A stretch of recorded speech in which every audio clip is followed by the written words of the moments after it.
Osmannerriget. Midt i 1300-tallet dukkede de tyrkiske osmanner op i Europa. I 1389 besejrede de en kristen hær på Solsortesletten i Kosovo, og i 1453 erobrede de Konstantinopel.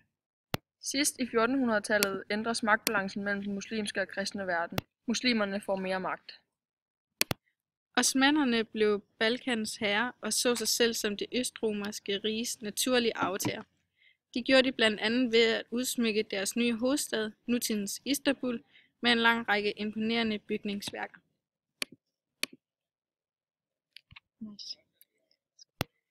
I 1497 fandt de kristne ud af, at de kunne sejle rundt om den muslimske verden via det Kap det Gode Håb.